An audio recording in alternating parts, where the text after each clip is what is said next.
So thank you for those faithful who have showed up. And for those who did not know or could not be here today, thoughts are with you. Hope you get to see this later.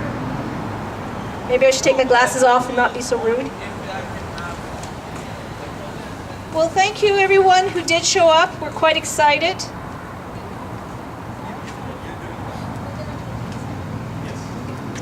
All right, so, sorry. Beginning of the season confusion. Well, I'd like to thank you again, as I just said 5 times. Our guest today is Alvin Law. We know that everyone has their own perspective, and we live our own truth. But what would happen if something you held as true was completely turned upside down? Get ready for that feeling. Because Alvin Law is more than a thought leader. He is a thought provoker. But he doesn't do this to be difficult or argumentative. Since being born without arms in 1960 due to the morning sickness thalidomide, he's been turning heads, but for dramatically contrasting reasons. Predictably at first, he was thought to be a medical mistake or an accident. Today, he travels the world as a professional speaker and is recognized as a leading expert in change, adaptation, and leadership. In Speaker's Corner, we encourage debate and dialogue, and at least today there will be no debating Alvin Law, but his discussion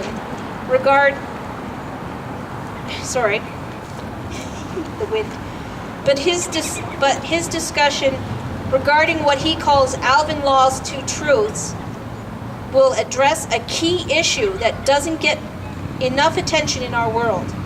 Everyone has an opinion, but does that make it right? More importantly, if we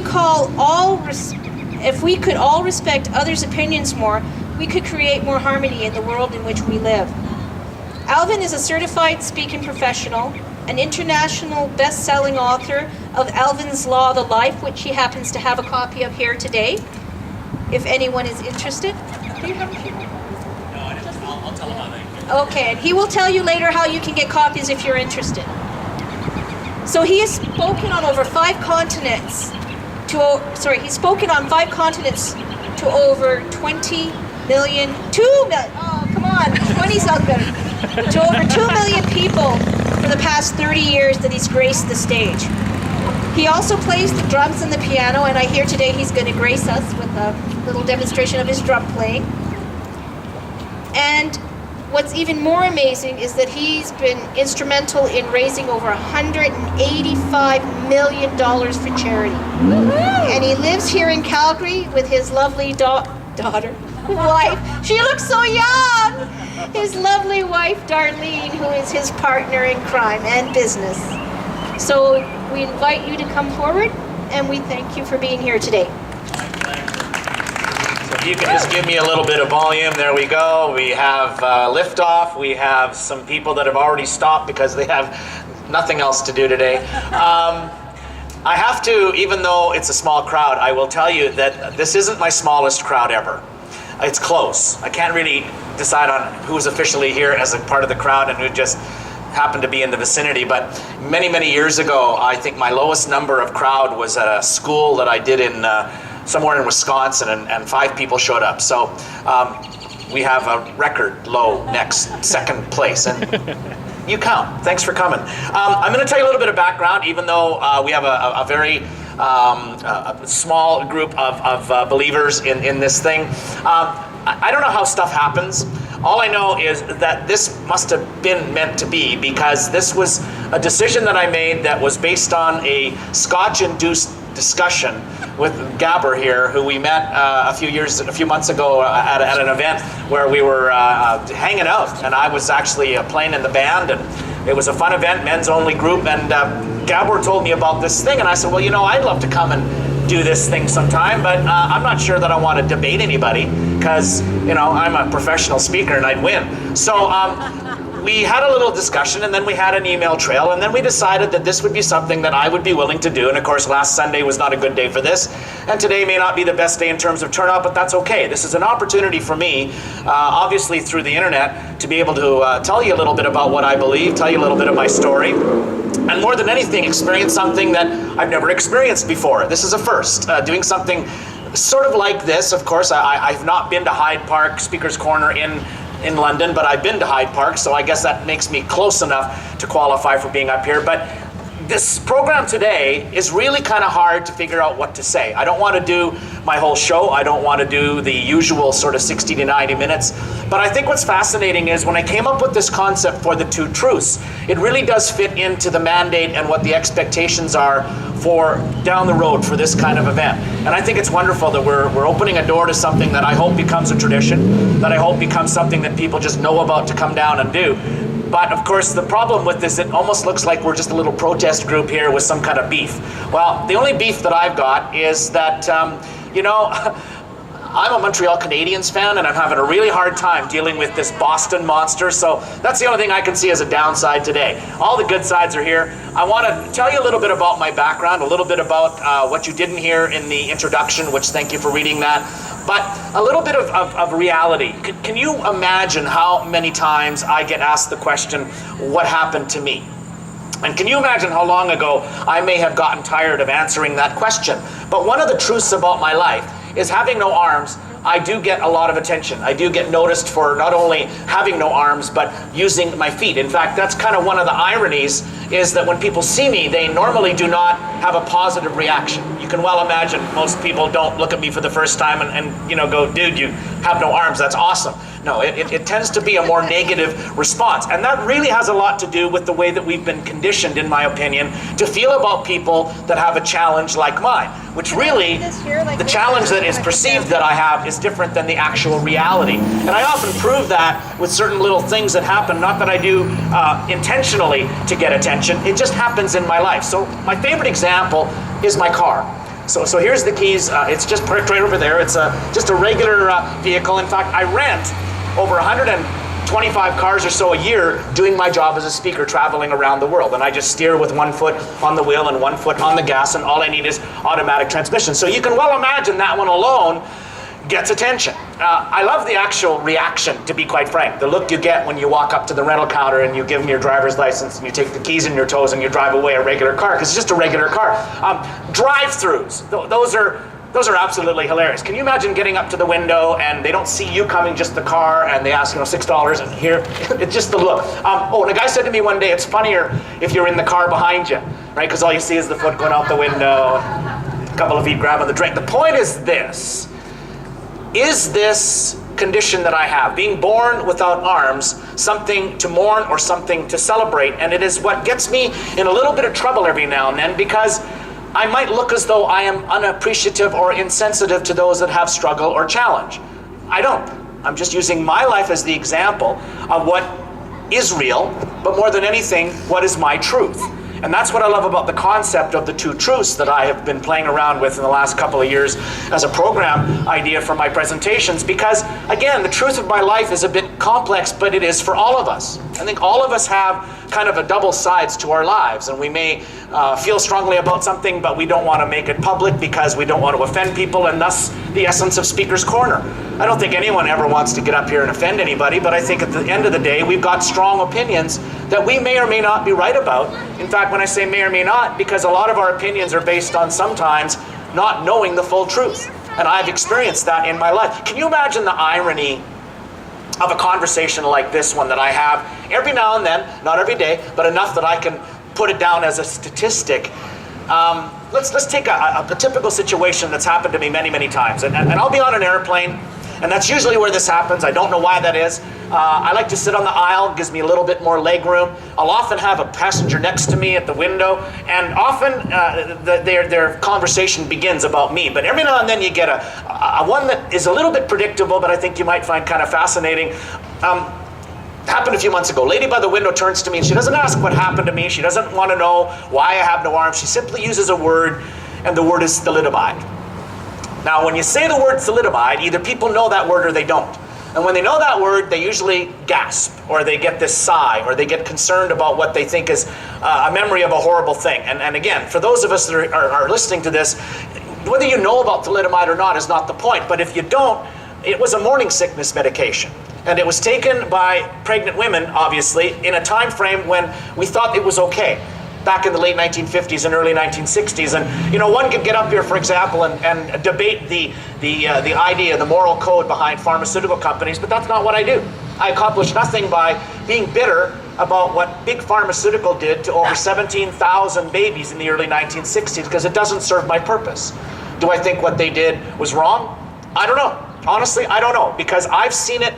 Reacting to it, living with it, is very different than what many people perceive it to be. But I would never try to put a positive spin on it. The funny thing about it is, to carry on the conversation, this woman went on to say she remembered the medication, she remembered how popular it was, she was actually having babies during that time frame, and was even given a sample offering of this drug, which she took home but did not take. And then she says these words, "And thank God I didn't, because I was blessed with healthy, normal children." Now, can you imagine all the ways that I could take that? But the reality is, that's her truth. She sees someone like me as someone who was a mistake or something that went wrong, rather than the way that I see it. So what is the truth? Well, I think the truth is whatever you're comfortable having in your own life, as long as you don't get offended by somebody else's simply because it doesn't agree with yours. Ironically, about thalidomide, and there's one more irony to it that I love, and I love this segment of the story. Let's fast forward to 1995, where I'm in Vancouver with my wife Darlene, and I am very, very honored to be one of the many co-hosts of a variety club telethon, which is frankly one of the reasons I've been able to claim that I've helped raise so much money. And I didn't do it, I just asked for it and they phoned. But the reality is, I've been doing telethons since 1976. And the Vancouver telethon is special to me because it helps handicapped children, one of the big parts of it.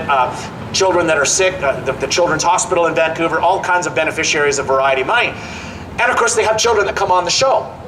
And remember, we had an experience where in '95, I was on a set doing an interview. I wasn't actually asking the questions. I was just kind of there to take up a space, and probably now knowing backwards why they put me on the set. They were interviewing a family who had a 5-year-old little girl with 5 tumors on her spine. And she was very ill, and she was going to die. And one could say, well, why would you take something like that and put it on television? Well, not to get sympathy, clearly not to get melodrama, but to prove a point that this really happens. This is really a true story. Little girls, little boys get sick, and that's sad. So how can we help that? That's the essence of what the show is about, and of course the essence of the interview is to have a real living family on television so that we're not putting together some kind of edited melodrama. And this family was cute, and they were emotional, and the little girl was sweet, 5 years old, but she didn't seem ill. She seemed rather chipper, and what the other thing we were going to do, Variety was going to do, was give her a puppy. So it was a really emotional thing, and we were talking about, you know, longevity and cancer and all these things. And the mother then made a comment that was kind of surprising. She said, you know, we haven't lost hope, because Janice is actually in remission. She's on an experimental medication that is shrinking her tumor, so who knows? She may make it through this. And when the interviewer said, well, what's the medication? The mother said, thalidomide. This was 1995. Today, Janice is 20 years old and alive because of a drug that took my arms. So one can say, is it a good, bad, or is it an indifferent thing? It really is your point of view. But on a more personal note, can you well imagine the idea of functioning in a life where I have no arms? I definitely don't ride those. That would be stupid. The other reality is that people think that what I've done and what I accomplished and what you'll see today that I do with my feet is a function of me. Well, I must be honest, I had a little different tone to my message that I was going to give last Sunday if we came out of the snowstorm. And it wasn't really, I think, all that coincidental that we would have it on a day like today. I really don't want to make this seem predictable, but the reality is that I am who I am today because of my mom. And I actually have 2 moms, which is kind of fascinating. Actually, technically, many of us have more than one mom if we're married or we have partners, etc., etc. But the reality of my story is actually more about what my mother accomplished. And yeah, I've got a book. I didn't bring any to sell today because that's not really why I'm here. This isn't about me. This is about Speaker's Corner. This is about setting up the season. But this is available, my one commercial, at alvinlaw.com. You can get this only at alvinlaw.com. It's called Alvin's Laws of Life, which was my attempt at being clever, and quite frankly, it's kind of cute. It actually spells my name. There's 5 laws, and they actually spell my name. So it's Alvin, and each one of them has a meaning for my life as to what it's done for me in terms of the results that you see today. And they are attitude, learning, valuing your life and spirit, imagination, and never giving up. And they also spell Alvin, which is darn clever. Anyway, when I was writing the book, what was fascinating about the book was it started out being around 900 pages. And it was a manuscript that I shared with my wife, Darlene, over here. And she read it in a couple of days and came back to me and lovingly said to me, I wouldn't buy this if it was free. And then she went on to edit it down to what's now about 148 pages. And quite frankly, when I was writing it, the reason there were so many stories and so many words in the manuscript wasn't because I'm full of myself. It's just stories happen when you have no arms. And when I was taking a look at all of these stories, I wasn't sure which ones were relevant, which ones weren't. But what I noticed more than anything, and you can see it if you take the book and take a look through it, it's mostly about my mom and my dad and what they did to make a difference in my life. Because you can well imagine that, maybe you don't know this, they called us the thalidomide babies. And they also called us the thalidomide victims. And I kind of bought into that for a little while as an adolescent, because adolescents sometimes, with due respect, like to buy into the negative side of their life. Hard for some of them. In reality, some of them, it is a struggle. I remember hating being a teenager for obvious reasons, but I got through that, got a little older, and then ended up having a very, very powerful day, and of course, not unique in this one. August 23rd, 1985, banner day in my life for a couple of reasons. First, that was the day that my son Vance was born, so I'm also a dad. Don't try to figure out how I did that, just go with it. But I have a 28-year-old son today, and you know what? He's fine. He's got all his parts. I've actually had people ask me, does he have arms? There's another speaker from the United States who he uses this expression all the time, you can't fix stupid. I guess not. Anyway, the reality is that August 23rd, 1985 was more than just the day that my son was born. It was the first time in my life that I ever actually understood, because of course I held my brand new son, and that was kind of complicated. I couldn't do it standing up, so I had to sit in a chair in the hospital where he was born in Regina, and they just put him here. And then he fit right in this space between my knee and my hip, and right in there, and then of course very tiny when they're new, but other than the obvious, that it's quite an experience becoming a new dad or mom, I'd never actually considered how my own mom and dad must have felt the first time they held me. I was born this way. I can only imagine how that day went. And then something else occurred to me that I kind of knew intuition-wise, intellectual-wise, even just common sense-wise, but had never really thought about it in this context. My mom was 55 years old the first time she held me, and my dad was 53, and I was an orphan in York, in Saskatchewan, where I was born. And I'm not messing with your heads. There comes the two moms story. You see, on the 4th day of my life, my family's doctors met with my birth family to tell them that there was zero hope. And this sounds, again, like some kind of soap opera, but the reality is in 1960, we didn't really see the value in someone without arms. We didn't really see the value in anybody handicapped in those days, because we had, I think, a naivety, but even more importantly, I think we had a fear. I think people are scared of disabilities once in a while. I think it tears to the core of who we are, because nobody wants to be like this. I understand that. I probably wouldn't choose this, or maybe I would. I don't know. I don't know the answer to why this happened. One can speculate, well, it was the drug, well, it was the company, well, it was the inventors. Maybe there's an argument that this was not an accident. See, we can get very philosophical, and I do get philosophical about this. But even more philosophically, I find it fascinating to think, why did my birth family feel compelled to give me up? I can't question them, because I did not know them. All I can do is think, really? That makes sense. Why would anybody believe that they could turn an armless baby into a productive adult? They just didn't have what they thought it took, so they signed papers. They made me a legal orphan, or in this case, a ward of the government of Saskatchewan, and I was put into foster care system. And of course, nobody really wanted to take home this baby until Hilda and Jack Law came along, and this is the linkage. They took me home, and I've never, ever understood why. But on a day like today, when we're celebrating the moms that we all have, and sometimes our moms are good, and sometimes they're not the best in the world, but they are who they are, my mom was what I love to call super mom. She really was, and I'm going to prove it to you very quickly here because that's what I like. I like just saying something, but also giving my own sense of proof because I'm not bragging on this. I'm just making an observation. I want you to picture, if you could, that you're a 55-year-old woman, you've never taken care of a handicapped child in your life, and you take one home from the hospital, and then you sit there and you think, what am I going to do? But the reality is that it wasn't what my mom did as much as the way she was. Or, as you might imagine, here comes the predictable coming from a motivational speaker, her attitude.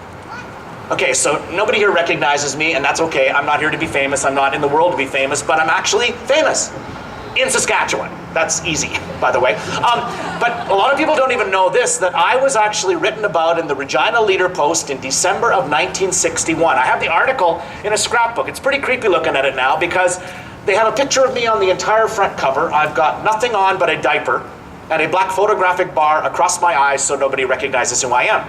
And I think that's fascinating. And then the reporter tells this story in the paper that, quite frankly, I find fascinating to read because it wasn't just about me. It was an expose on thalidomide.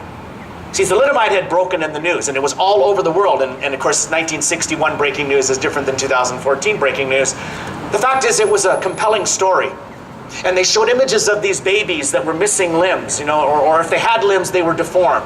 They might be missing fingers or toes, or the hands or the feet would be growing at the elbows or knees. And it was just uncomfortable for a public that had not seen anything like this before. So they were looking for stories. And Yorkton, Saskatchewan is only 2 hours away from Regina. So they sent this reporter and a photographer to come. And they sat in her living room, and Mom loved telling this story. She took this guy in and introduced me, and I was in a little bed called a bassinet, we called it back in those days, and here's exactly what the reporter said. He looked at me and he said, I never thought I'd see one. To being this close to something this tragic is truly the most uncomfortable thing I've ever witnessed. It's pathetic. To think what could happen to a poor little baby. Meanwhile, my mother is all kind of taking this in, and the reporter says, but I should be asking you, shouldn't I? I'm a reporter, not an editorialist. How do you feel?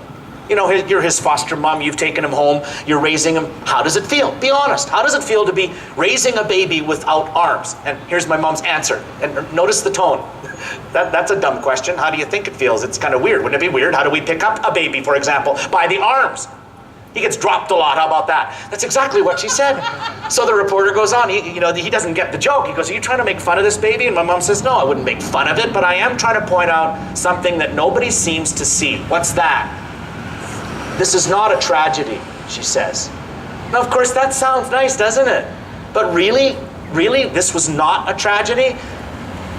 Perception, perspective, attitude, point of view, all these things come into play. Others might have seen it as a terrible thing, which quite frankly and bluntly, and hopefully not too insensitively, a lot of the thalidomiders never had a chance. And quite frankly, it wasn't their disability. It was their parents' embarrassment. There's documented stories all over the world of thalidomide parents who felt so embarrassed by their deformed children that they would not take them out in public. In fact, I can understand that because I can sort of see why my birth mother, Sophie, who, by the way, I met in 1993, and found out, by the way, at the same time that my birth father passed away in 1982 due to drinking that was brought on by the stress in our home of giving up a baby without arms to the system. It's a long story. See, how can this take forever to tell? Because it does take. We all have stories. What I find fascinating about this particular angle, though, is that the birth moms, I think they were the victims of thalidomide. Not the babies. The moms. The moms had to live with the decision they made and then the reality of their children, who they now had to look after. And of course, if you understand the linkage here, Hilda Law, as Dr. Phil would say, had no dog in the hunt. She took me home as a foster child and she was going to do her best. So her perspective was very different. But my mom had a great sense of humor. I think that was the bottom line. My mom could laugh at things that might not seem all that funny because my mom had been through some stuff that only humor got her through. The Depression. World War II, where my father went and fought for Canada, raising boys in a poor home in small town Saskatchewan in the 30s and 40s, my brothers. Imagine all of that experience that can either turn you away from society or make you that much more fascinated by it. My mom did not really know what she was doing, but my mom had a way of looking at things, and that's my point. The reporter said, well, name one good thing. Well, fine, he started to use his toes for fingers and his feet for hands. How'd you teach him that? He taught us. He's a baby. Babies teach us lots. You just have to pay attention. I walked in his room one morning. He was dangling his favorite teddy bear between his first and second toe by its left ear. So what'd you do? Reporter asked. Mom said, I stared. What do you think I did? Weirdest looking thing I'd ever seen in my life. See, that's another thing. I'm not trying to be politically incorrect here, but the fact of the matter is, it's complicated when you're me, because everybody looks at you. And I could get offended by that. But I've learned to take a different approach to it. Another two truths, right? You know who the ones that call me on it are, and I see a few of you here today. Your parents probably dragged you here. Little ones. Little ones are the ones that called me on it first. And you can't get mad at a 5-year-old for asking an honest question, right? You can't look at a 5-year-old and go, well, that was a stupid question. But because they're not. They're just unsure, but they have no manners, right? That's what I've experienced. They just walk up, pull on my pants, where's your arms? And that's a good question. Of course, I tell them I don't have any. They think I'm hiding them. It's really quite funny. I go to elementary schools every now and then. You get the kindergarten kids in the front row. 5 minutes into my show, they pull their arms inside their shirts, and they look up at the stage and go like this. I don't know why they do that. Anyway, I find it fascinating that that has been the most difficult thing to contemplate. Not how was I going to function, because I don't even remember learning how to use these. I think the hardest thing was believing when my parents said, you can do this. You can. And I know that sounds predictable as well in a very warm, fuzzy way, but I think what you need to understand is my mother, I know it's predictable on a day like today. My mother was something special. It's the only way I can describe it, but yet she didn't start out being special. She grew into a job, but more than anything into a belief that she was meant to show me the way with her attitude. And this was 1960. It's not like she could Google no arms. So when she was trying to contemplate how to do with this and how to handle it, it was little stupid things, little dumb experiments that worked or didn't work. Her favorite story was about my baby bottle. She was always feeding me my baby bottle, contemplating the idea that maybe this idealism of taking me home from the hospital was not a great idea after all.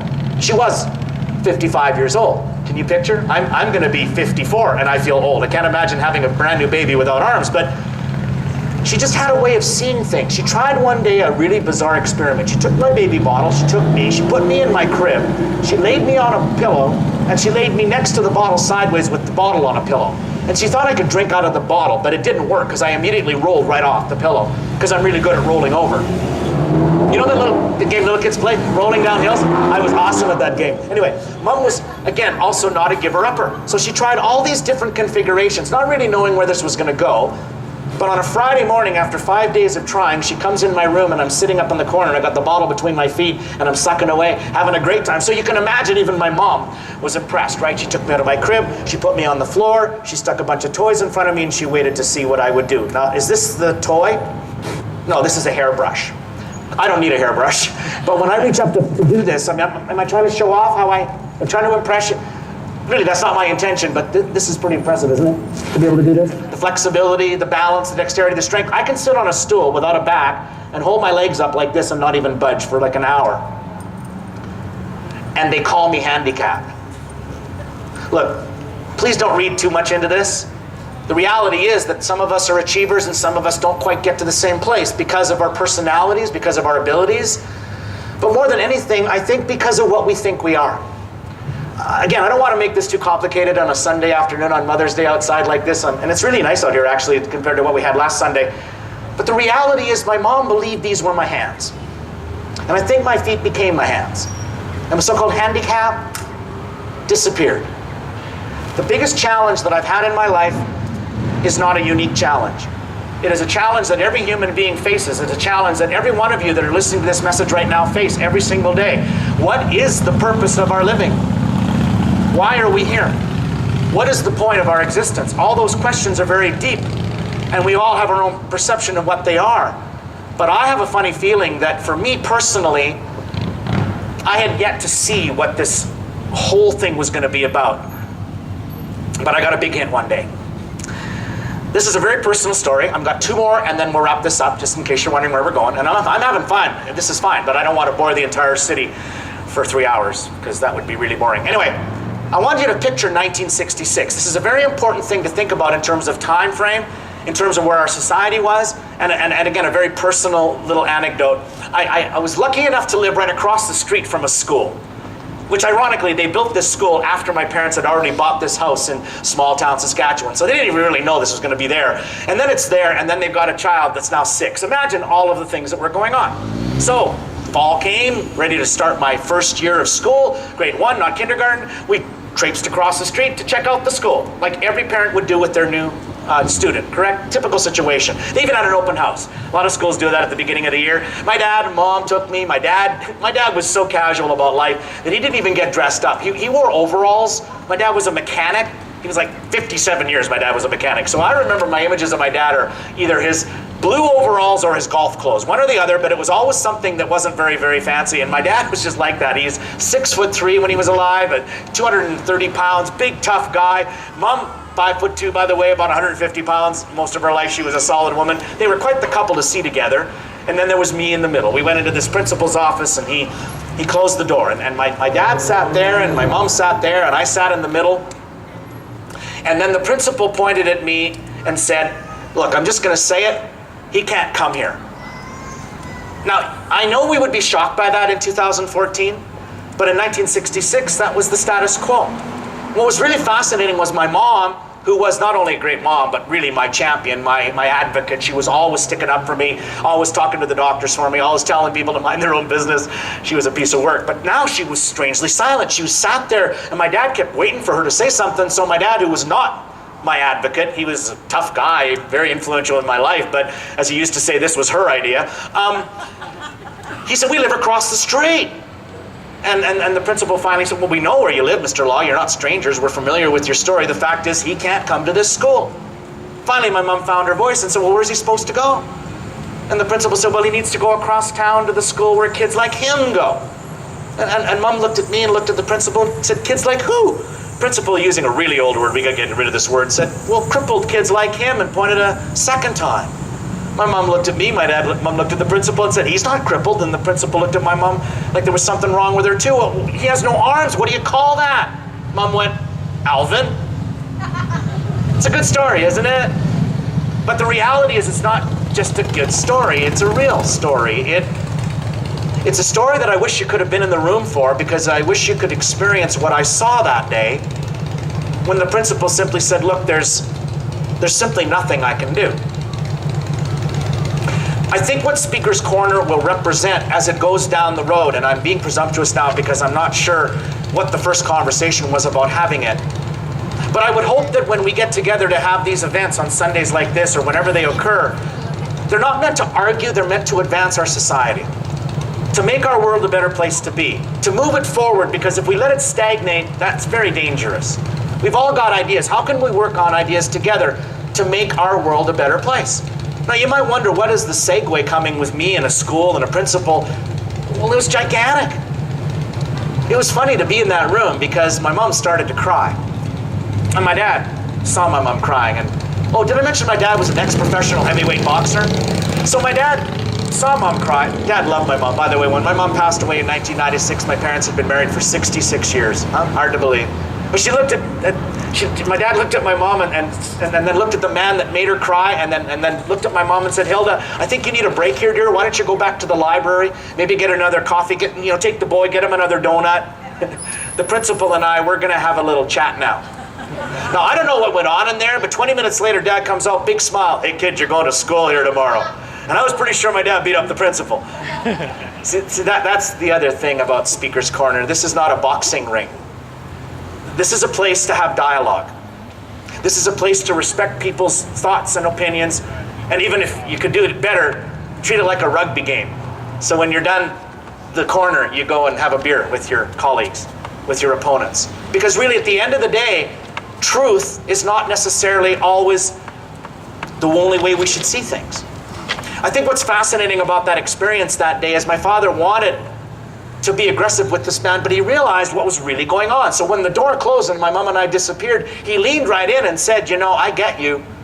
I didn't want him either. This really was his mother's idea, but you know what? That little boy, he kind of grows on you.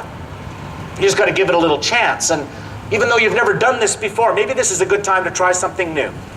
So after a long conversation in the office that day, they realized they had a common goal, the education of a little 6-year-old boy. Not the education of a 6-year-old armless child, but the education of a young man or a young woman that always, always we should look out for. Because to me, education is one of the most important things that we don't give enough credence or credit to. It saddens me as we speak what's going on in places like Nigeria. We all know this story. But you know, what's really scary is, on a personal note, my wife Darlene and I just returned from Uganda, which is not Nigeria.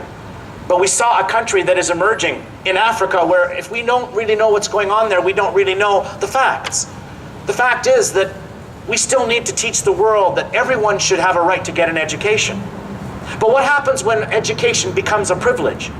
What happens when it's not a right? See, my going to that school was more than just about a politically correct move. It was about not only educating me in a formal way and not in the school for the handicapped, with due respect, because I was too smart for that. But it was also about saying to the system, you know, we need to keep moving forward. We need to keep changing our ways. On a personal note, though, can you imagine how much that opportunity was important to me? I mean, I'm not perfect, but I will tell you that I did not take my education for granted, ever.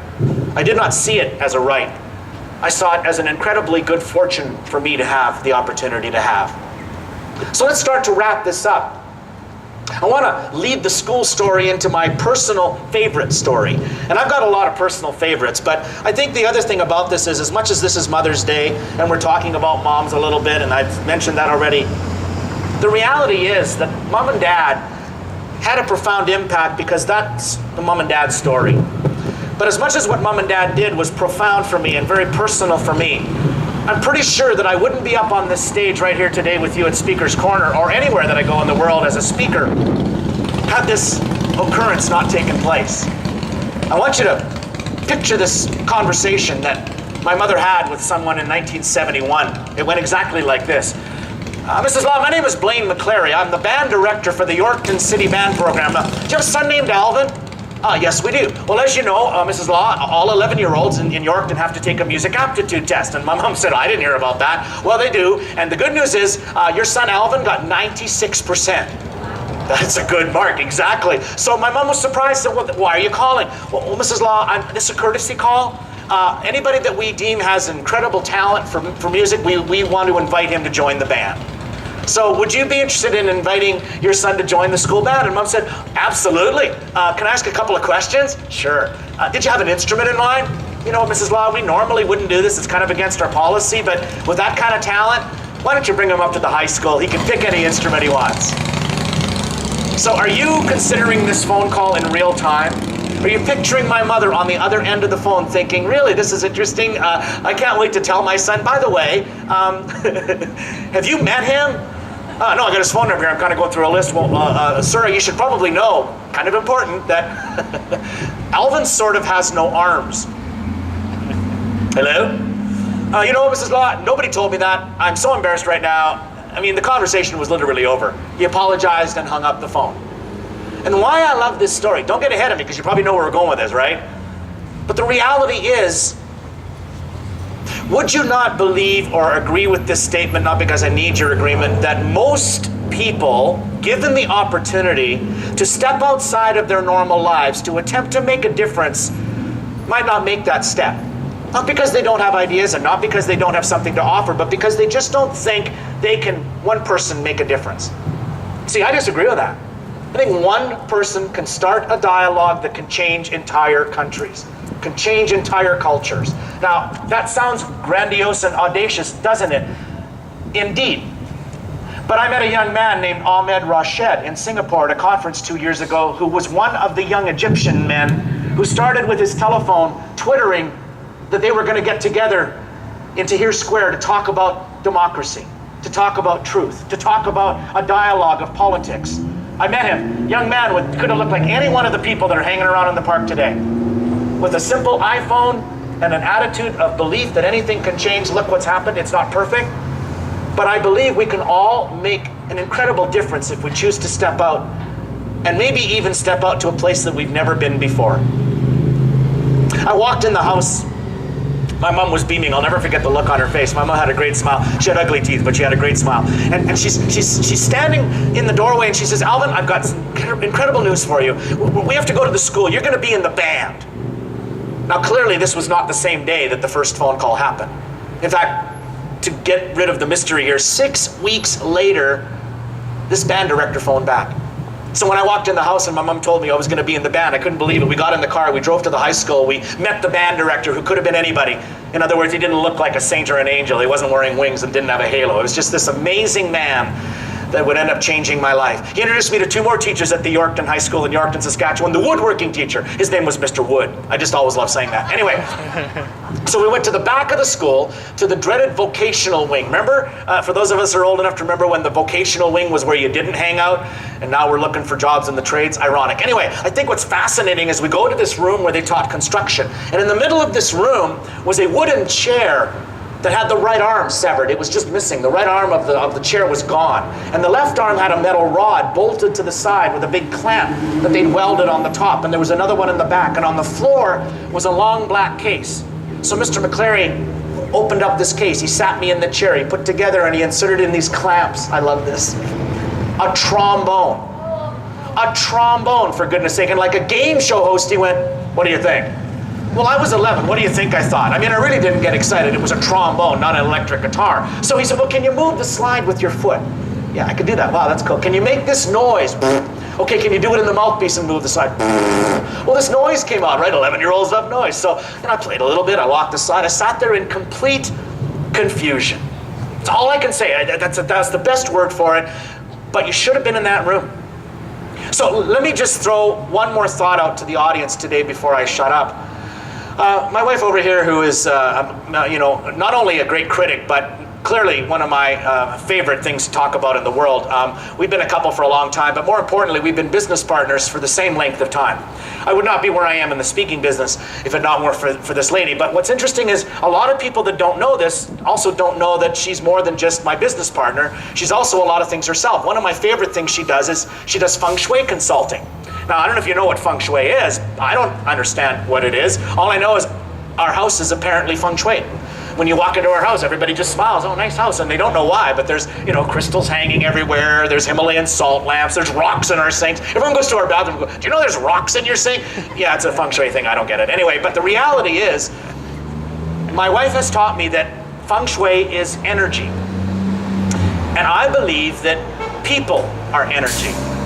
I believe that we can feel people's energy. I don't know if you can feel mine, but the reality is this is not contrived. I've always had this kind of energy, but I believe when we take an energy like mine and we couple it with someone else's energy like Darlene's, and we start to tie it together with other people's energies, and we don't have to be like-minded, but we just have to agree on one thing, that we together can do more than we alone. So when we together can get together to make a difference, I know that sounds predictable and warm and fuzzy, but the reality is that's what we need to do more of. Not more arguing against things, but more agreeing that we will agree to disagree, per se, or even more importantly, that we have a common cause. I'm pretty sure that I'm not making this up. All I know is when Mr. McClary looked at me and said, "This is what you're going to play in the band," I could feel my life path changing directions completely.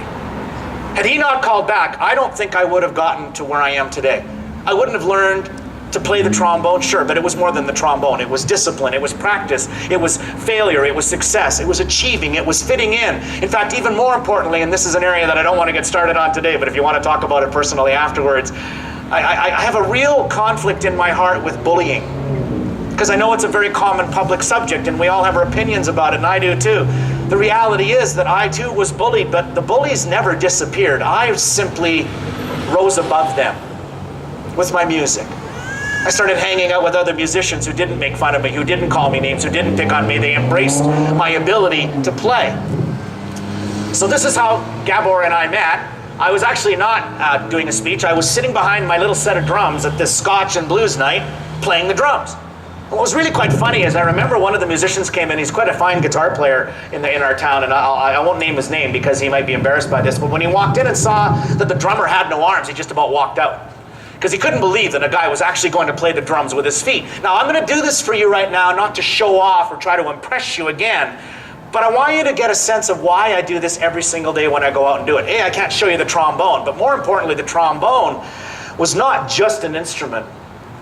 Neil Peart I admire Neil Peart, like you cannot believe, one of my heroes. In their documentary, Beyond the Lighted Stage, Neil talks about the idea behind what drums meant to him at 15 years old. He called it his instrument of self-esteem. Hard to believe that Neil Peart was ever uncool, but apparently he was.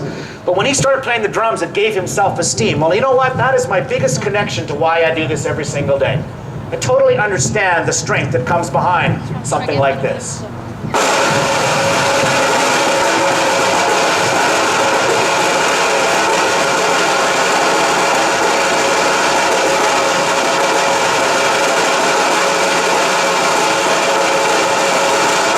There you go. You can clap for that if you like. Thank you. Concert in the park. Okay, so why did I do that? Well, first of all, to show off. Secondly, I want to impress you today. But that's not ego. That's a statement of fact.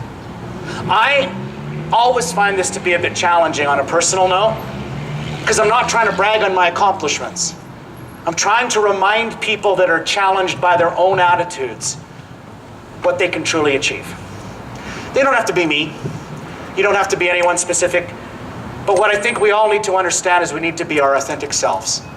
Speaker's Corner is about recognizing everybody's right to have a voice. Everybody's right to have an opinion. But more than everything, the right we all have to dialogue. And that's why when Gabor suggested that I come out and do this today, I said, sure, man, that'd be fun. I don't know what's going to happen. I don't know who's going to turn out. But we went from having 5 people in the chairs to now probably, 40, 50 just gathered around. This is what Calgary should be. This is what this park should be. And I want to thank all of you for stopping, even if it's just for a few minutes. And I want to thank the organizers for inviting me. The first one for me, and hopefully I'll come back, but not to debate, because you won't win. Thanks for having me here. It's been an honor. My pleasure. We'll turn my mic down so you can turn yours up and we won't get that feedback. Thanks. Thank you so much, Alvin. I'd like to introduce to you Gabor Zinner, the founder and creator of Speaker's Corner here with the Zinner Law Office. Thank you very much. Well, Alvin, that was truly, truly inspiring. I met Alvin by happenstance, as he indicated, at a Scotch and blues event. And I was immediately taken and inspired. And sitting here today, and I knew that he just had to be exposed to Speaker's Corner. And I couldn't have imagined a more eloquent and forceful way of kicking off the season. So really, really grateful, and I thank you. And as I was listening to you, I noticed something about myself, that I had a perma grin pasted on my face with my jaw slightly agape. It was just wonderful. And you should know that we allow for questions and comments. And after having sufficiently and properly thanked you, and I hope I have, I can't begin to tell you how impressed and I am, and as I'm sure everyone else is, and what a wonderful kickoff it is. Having said that, people are invited to come up and comment, questions, anything. Aaron, please come up.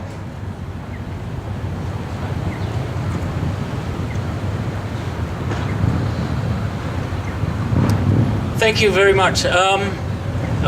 Very passionate talk. A lot of good things to be left with to think about. I think one of the cool things about being human is that we have the ability to set aside our genetic imperative to decide whether we want to live or die for an idea, for a thought.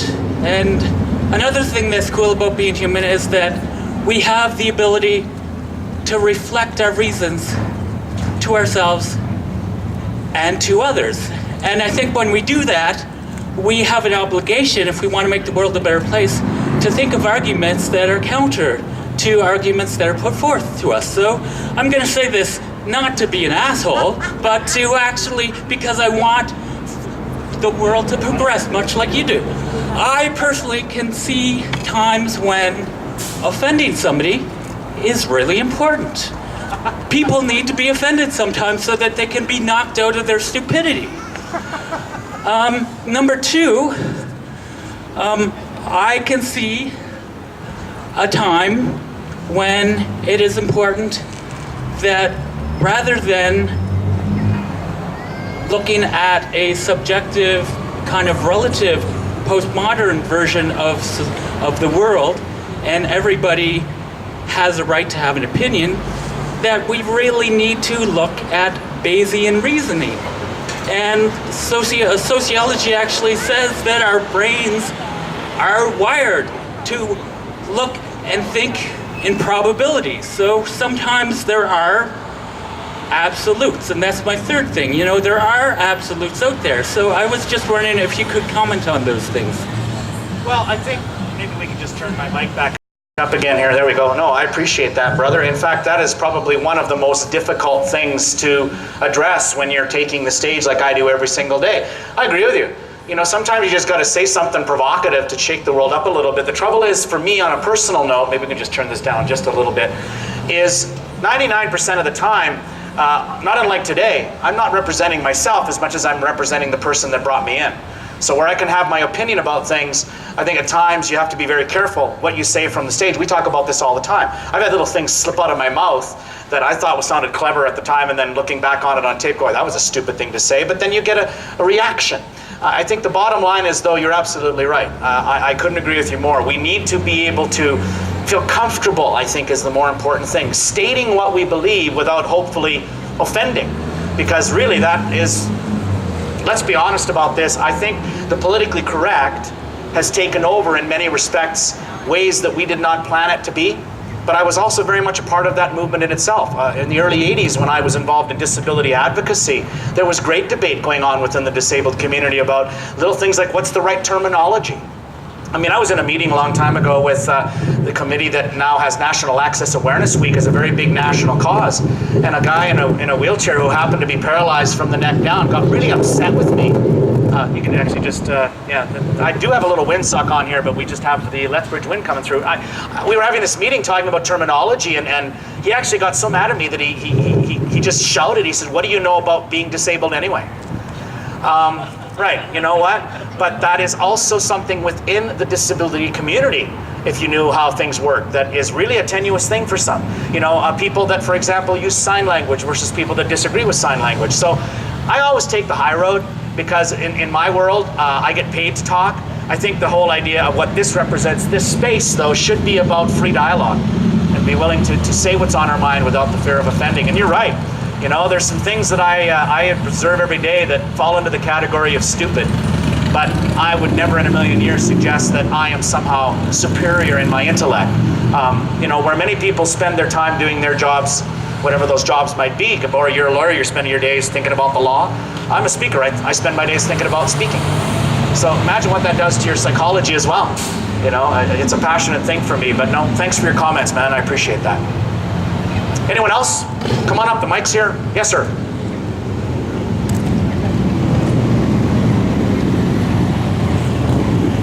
Merle's my name. I just caught the last little half, and I got to say how inspired I am. We had a man come to our church. You may have seen him on TV. He actually has no arms, no legs. Yeah, that's right. Another real inspiration. And I think I can speak freely here because I think you've advised us to speak freely. And one of the things that really hit me when he was speaking, and I don't want to sound negative, but and it's not to do with you, but it's the language that we use out there today in society. My sister and her husband raised a Down syndrome baby. Her sister has a Down syndrome baby. They both were raised in Kamloops. We're pretty sure it's the pulp mill.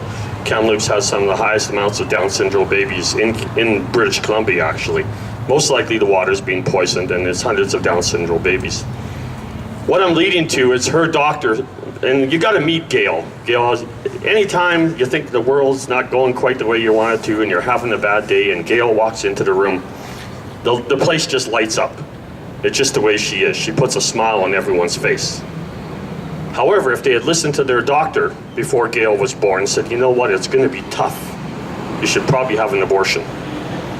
And I don't know how many mothers out there with prospective disabled babies are told time and time again that, you know, it's going to be tough. You might want to just have an abortion.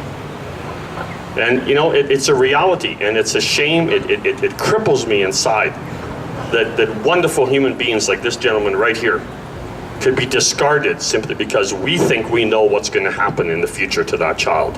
We don't. I'm sure that your mother had terrible thoughts in my mind. What kind of life is this going to be? It's going to be tough, and I'm sure it was tough. And just the stories I heard you were experiencing. But we're never promised it's going to be easy on this earth. There's no. I haven't heard the declaration of easy. I've never heard it. I've never heard anyone say, you know what? From the time you were born to the time you die, it's going to be easy.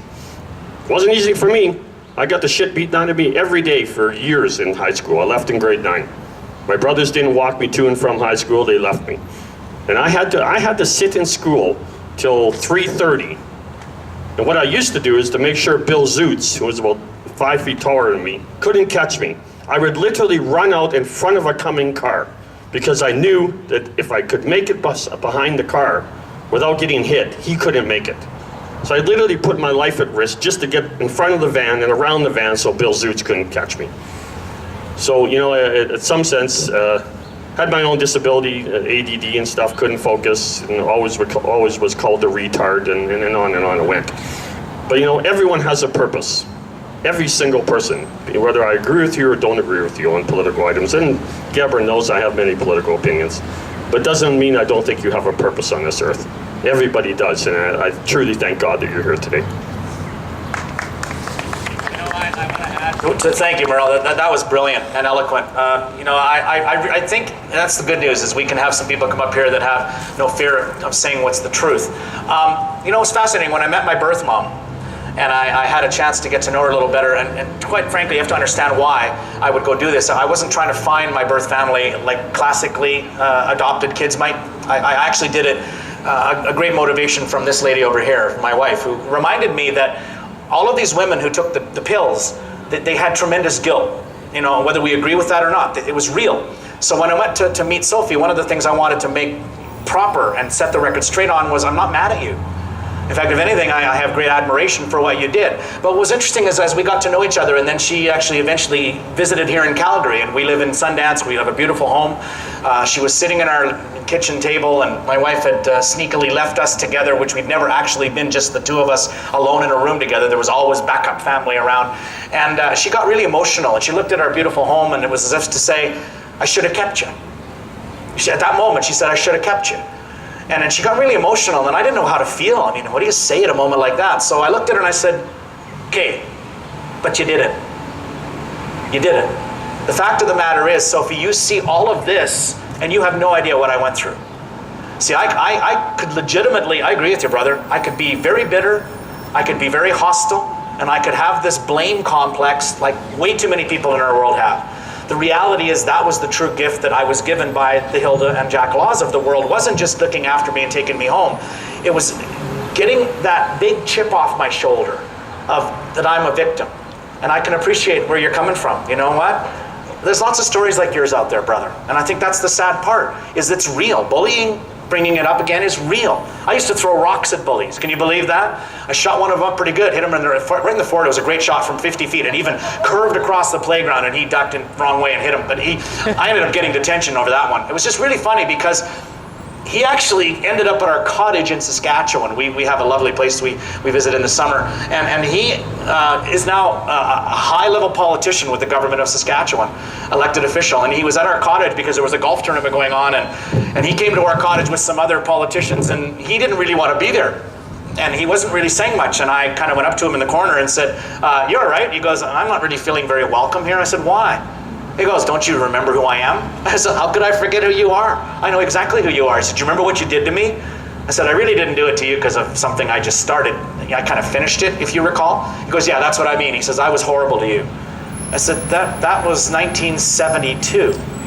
I've gotten over it, maybe you should. And I think that's the bottom line, is I don't expect anyone to ever just bury what they've been through in life, but too many people dwell on it. And I think you're absolutely right. You talk about the whole reality of terminology. Down syndrome is a perfect example. They're viewed by many people as, and you know what, even more importantly, and to the point now, I'm going to be really blunt, I think it's really hard for some parents to not take a disabled child personally because it's their child. But the reality is that it's the child that's living it. The more that you can go with it and be comfortable with it, like your sister's obviously doing, I mean, that's a compliment. It's a really wonderful compliment. And maybe we can even start to see the quality of life in those people as not something we can judge, but that we can give them credit for their own judge. Right? Okay. Nice wind. If I turn this, Anyone else? come on up, don't be shy. Anyone else want to make a comment or ask a question or? Gabor, are you going to come up and... No, well, if we're done, we're done. We'll play some music. All right. Well, listen again. Thanks for your commentary. Thanks for inviting me. And I won't be a stranger to this either. We'll come back. We'll sit in the audience. Hi, bro. No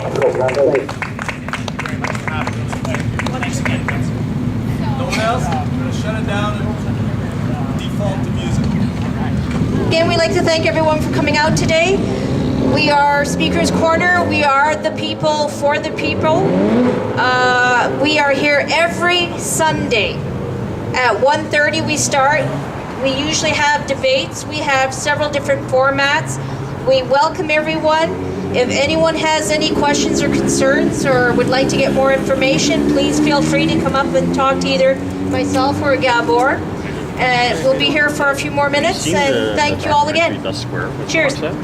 I tried, but I haven't had a chance yet. It's on Netflix. It's amazing. I Some of the starters of the whole, like, I mean, there's the Muslim Brotherhood. Yeah. They interview Muslim Brotherhood people. They interview about 4 teens. I don't remember their names, obviously, but played an instrumental role in, like, bringing the whole thing together. I've heard of it, yeah. A friend of mine Couple- told me about it. Yeah. It's amazing. Yeah, I'll it's a definitely Square. watch it for sure. Yeah. Yep. You'd love it.